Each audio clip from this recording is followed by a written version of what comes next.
আসসালামাইকুম ভিউয়ার্স, আশা করি ভালো আছেন। এই কথাটা বলতে পারছি না, ভালো কিভাবে থাকা যায় বলুন? শেখ হাসিনার মতো এত বড় খুনি, সন্ত্রাসী, গাদ্দার, ফ্যাসিস্ট, বেইমান, তার এই অবস্থার কথা শুনে, তার যে কুকীর্তির কথা শুনে কিভাবে ভালো থাকা যায়? দেখেন, সে হেলিকপ্টার থেকে ছাত্রদের উপরে ওপেন গুলি করার নির্দেশ দিয়েছিল। এক কর্মকর্তা ওরে প্রশ্ন করেছে যে আপনার নির্দেশনা দরকার। তখন শেখ হাসিনা বলেছে যে নির্দেশনা দেওয়া আছে, ওপেন নির্দেশনা, এখন উপর থেকে গুলি করা স্টার্ট হয়েছে। আর শেখ হাসিনা, ফ্যাসিস্ট হাসিনা ভারতে বসে বলে মায়া কান্না করে, আমার কি অপরাধ ছিল, আমার কি অপরাধ ছিল। বন্ধুগণ, আপনারা দেখেছেন যে একটা ভয়েস, টেলিফোনের একটা ভয়েস কল রেকর্ড শেখ হাসিনার, সেটা ভাইরাল হয়েছে। টিভি মিডিয়াতে দেখেছেন, আপনার বিভিন্ন টিভি চ্যানেল। তো এই টিভি চ্যানেলগুলোতে, প্রায় টিভি চ্যানেলগুলোতে এই কল রেকর্ডটা ফাঁস করা হয়েছে। তো আমার প্রশ্ন হচ্ছে, বিএনপি কি এখনও কানে তুলা দিয়ে ঘুমাবে? বিএনপির কি এখনও হুঁশ আসে নাই? তারা যে নির্বাচন চায়, নির্বাচনের জন্য হুঙ্কার মারে, হুমকি মারে। শেখ হাসিনার ফ্যাসিস্টের গণহত্যাগুলোর বিচারের আগে, ছাত্রদের বুকের তাজা রক্তের বিচারের আগে কোনো নির্বাচন বাংলাদেশে হবে না। যদি এর আগে কেউ নির্বাচন করাতে চায় কিংবা নির্বাচন নিয়ে বাড়াবাড়ি করে, তাদেরকেও শেখ হাসিনার পরিণতি ভোগ করতে হবে, এবং তারাও শেখ হাসিনার দালাল, এবং তারা মনে প্রাণে চায় শেখ হাসিনার বিচার না হোক।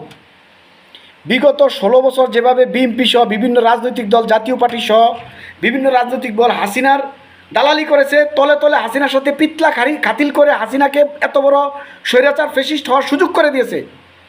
তারা কোনো জোরালো আন্দোলন করে নাই, যেমন ছাত্ররা করেছে। তলে তলে পিতলাগুকু করেছে, প্রীতি করেছে।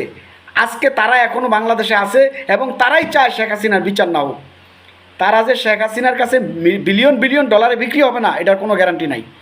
তারা শেখ হাসিনার কাছ থেকে, জয়ের কাছ থেকে, পুতুলের কাছ থেকে বিলিয়ন বিলিয়ন ডলার নিয়ে বাংলাদেশের শেখ হাসিনার বিচারটা যাতে না হয়, এই কাজ করতে পারে। আর বিএনপিকে আমি এবং জনগণ প্রচুর সন্দেহ করে, কারণ বিএনপি সদাবাজি বেশি করে, বিএনপি টাকার বিনিময়ে অনেক কিছু করে।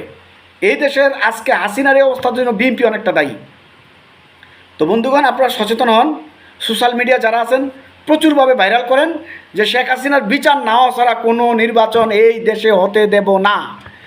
আগে শেখ হাসিনার ফ্যাসিস্টের গণহত্যার গুলির বিচার, তারপরে হবে নির্বাচন। কখন হবে না হবে এটা পরে দেখা যাবে।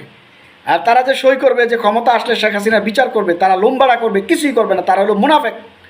তারা অতীতেও কিছু করে নাই, ভবিষ্যতেও কিছু করবে না। আর ভারতের লজ্জা হওয়া উচিত যে এরকম একটা ফ্যাসিস্ট খুনিকে তারা আশ্রয় দিয়েছে।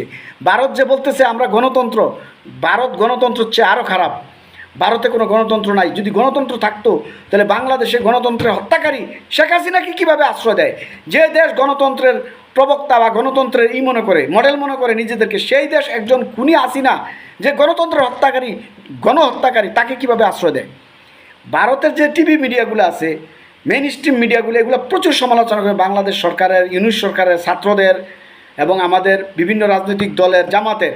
ভারতের টিভি চ্যানেলগুলোতে, ভারতের মিডিয়াগুলোতে ডাইরেক্ট সরাসরি মেইল করে, মেসেজ করে, ফোন করে জিজ্ঞাসা করা দরকার, তারপরেও কি তোরা এরকম ফ্যাসিস্ট হাসিনাকে জায়গা দিবি? তারপরেও কি তোরা হাসিনার পক্ষে সংবাদ প্রচার করবি, বাংলাদেশের বিরুদ্ধাচরণ করবি? তাদেরকে চোখে আঙ্গুল দিয়ে দেখাই দেওয়া দরকার।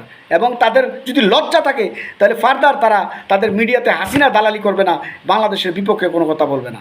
তারাও যদি সভ্য সমাজ হয়ে থাকে, ভারত যদি সত্যিকারে মানবতাবাদী হয়ে থাকে, সভ্য সমাজ হয়ে থাকে, তাহলে তারা ভিতরে ভারতের মধ্যে হাসিনার বিরুদ্ধে বিচার দাবি করা দরকার, এবং ভারতের মধ্যে মোদির বিরুদ্ধে মিছিল দিয়ে হাসিনাকে অ্যারেস্ট করে বাংলাদেশে ফেরত পাঠানোর দাবি করা দরকার। ভারত যদি সত্যিকারে মানবতাবাদী দেশ হয়ে থাকে, সত্যিকারে গণতান্ত্রিক দেশ হয়ে থাকে, সত্যিকারে ধর্মনিরপেক্ষ দেশ হয়ে থাকে, তাহলে ভারতের উচিত, ভারত কি করা, যে রাস্তায় নামা ভারতের জনগণ, যে হাসিনাকে অ্যারেস্ট করে বাংলাদেশে পাঠাও, তাকে বিচারের কাঠগড়ায় দাঁড় করানো হোক। আর বাংলাদেশের উচিত আন্তর্জাতিক আদালতে মোদির বিরুদ্ধে, ভারতের বিরুদ্ধে মামলা করা, হাসিনাকে ফেরত চাই, ভারত কেন হাসিনাকে আশ্রয় দিছে, আন্তর্জাতিক আদালতে মামলা করা উচিত ভারতের বিরুদ্ধে। ধন্যবাদ।